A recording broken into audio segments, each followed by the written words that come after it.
कस्बा खीरी में इन दिनों चुनावी हलचल चरम पर है। सभी प्रत्याशी अपने दमखम दिखाने में लगे हुए हैं, जिसमें पूर्व चेयरमैन फहीम अहमद की पत्नी उज़मा भी समाजवादी पार्टी के साइकिल निशान से चुनावी मैदान में हैं। इनके जनसंपर्क में लगातार जनसैलाब उमड़ता हुआ दिखाई दे रहा है। बता दें कि पूर्व चेयरमैन फहीम अहमद कस्बा खीरी की जनता में हमेशा लोकप्रिय रहे हैं। अपने कार्यकाल के दौरान कस्बे की जनता के दिलों में अपने कार्य प्रणाली के चलते छाए थे। बता दें कि फहीम अहमद ने पिछले कार्यकाल में कस्बे की दिशा और दशा बदलने में भरपूर प्रयास किया था। पूर्व चेयरमैन फहीम अहमद की पत्नी उज़मा बी के समर्थन में कस्बा खीरी के हर जाति बिरादरी के लोग लगातार जुड़ रहे हैं। जनसंपर्क के दौरान पूर्व चेयरमैन फहीम अहमद ने कहा कि हमने पूर्व में कस्बे में बेहतर से बेहतर विकास कार्य किए हैं। और पूर्व चेयरमैन फहीम अहमद उनके समर्थकों ने क्या कुछ कहा है, आइए आपको सीधे सुनवाते हैं।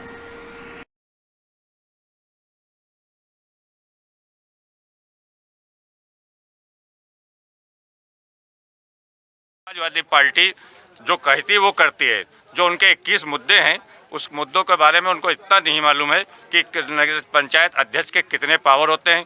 वो जब रेलवे स्टेशन ट्रेन रोक रहे हैं, वो यहाँ के ऊपर वो बातें बता रहे हैं जिससे बताते हैं कि हम शिक्षा पर काम कर रहे हैं। उनके लिए हम इतना बता देना चाहते हैं, शिक्षा के ऊपर नहीं काम कर रहे हैं, आप पूरे कस्बे को लूटने का काम कर रहे हैं। जो गरीब बच्चे हैं उनसे इतनी अधिक फीस आप ले रहे हैं जिससे बच्चों का भविष्य नहीं बना रहे हैं। आप गरीबों की जेब पे डाका डाल रहे हैं और यही आपके अरमान है कि किसी जगह चेयरमैन बन जाएं, यहाँ पर और बड़ा कॉलेज खोल दें, इससे ज़्यादा लोगों को लूटने का काम करें। लेकिन फहीम अहमद चेयरमैन जब हुए तो उन्होंने लूटने वाला कोई काम नहीं किया। सड़कें बनवाई, बिजली की व्यवस्था की, पानी की व्यवस्था की, कस्बे में वो सारे काम किए जो एक चेयरमैन को करने चाहिए थे। लेकिन इन्होंने ये नहीं कहा कि हवाई जहाज़ का यहाँ के ऊपर हम वो बनवाएंगे, एयरपोर्ट बनवा देंगे, यहाँ के ऊपर जो है बड़ी लाइन बिछवा देंगे। ये वादे एक सांसद को अच्छे लगते हैं, ना कि एक चेयरमैन को। उन्होंने जातिवाद पर चुनाव लड़ते हैं। आप देख लीजिए, जातिवाद की अगर बात करते हैं तो आप देख लीजिए, इतिहास उठा के देख लीजिए, समाजवादी पार्टी का चेयरमैन हुआ। जब समाजवादी पार्टी जिसको टिकट देती वही चेयरमैन होता है। फहीम अहमद के पास 700-800 वोट थे अपनी बिरादरी के, फहीम अहमद चेयरमैन बने। और इस बार जब दोबारा फिर लड़े, फिर समाजवादी पार्टी ने इनको ऊपर विश्वास जताया और दोबारा जब 50 वोटों से जबरदस्ती भारतीय जनता पार्टी ने इनको हरवा दिया। इस बार उसी का बदला लेने के लिए जनता तैयार है। आप देख लीजिए, जन सैलाब हमारे पीछे खड़ा है।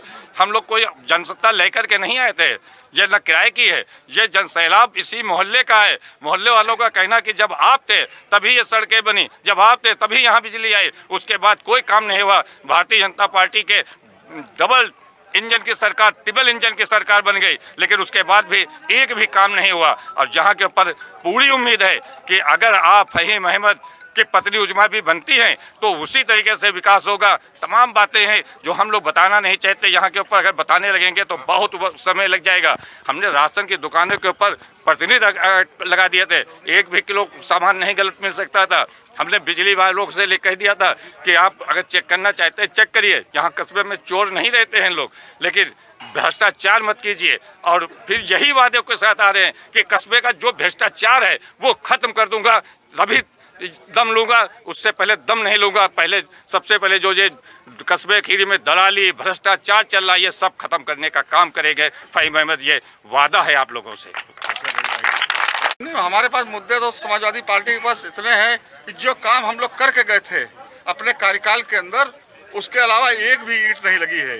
ये हमारी मोहल्ले की जनता, यहाँ बिजली सड़क की जो भी व्यवस्था हमने की थी, उसके बाद एक भी नया अध्याय नहीं लगा यहाँ पे। पूर्व में आप चेयरमैन रहे थे तो यहाँ जिस मोहल्ले में आप हैं तो क्या विकास हुआ? यहाँ पे जितनी भी सड़कें बनी वो हमने बनवाई। यहाँ पे लाइट के जितने भी खंभे लगे हुए मेरे ही कार्यकाल के लगवाए हुए हैं। तो इस बार क्या आश्वासन दिया है यहाँ पर लोगों? हम यहाँ के लोगों से आश्वासन ये देना चाहते हैं कि बैठने के बाद यहाँ पे एक अच्छी सी स्कूल की व्यवस्था करने का कोशिश करेंगे कि हमारे इस एरिया में स्कूल नहीं है, कि जूनियर हाई स्कूल बनाने का प्रयास करेंगे जगह मिलने के ऊपर, कि यहाँ के बच्चे बहुत दूर तक जाते हैं पढ़ाई करने के लिए, जिससे पूरी तरीके से वो शिक्षित नहीं हो पाते हैं। स्कूल और पानी और बिजली की सेवाएं हम देते रहेंगे यहाँ पे। इसके अलावा पूरे कस्बे वासियों से क्या अपील करेंगे? तमाम कस्बे वासियों से यही गुजारिश करना चाहते हैं कि समाजवादी पार्टी के प्रत्याशी उज़मा बी को भारी मतों से जिता के और नगर पंचायत की सीट पे बैठा दें, जैसे उनके पति को बैठाला था, जैसे उन्होंने विकास किया था, इसी तरीके से उज्मा भी एक अच्छी घरेलू और पढ़ी लिखी महिला है जो कस्बे का विकास कर सकती है। कुछ प्रत्याशी हैं कि इस मुद्दों के साथ में है कस्बे में। हाँ। क्या कहेंगे उसके बारे में? देखिए, किसी के पास मुद्दों की बात हमने विश्वास किया, हम पर जनता, हमने विकास करके दिखाया है। उन्होंने वादा किया है, वादा करने का प्रयास कर रहे हैं। हमने विश्वास किया था जनता, हमने विकास करके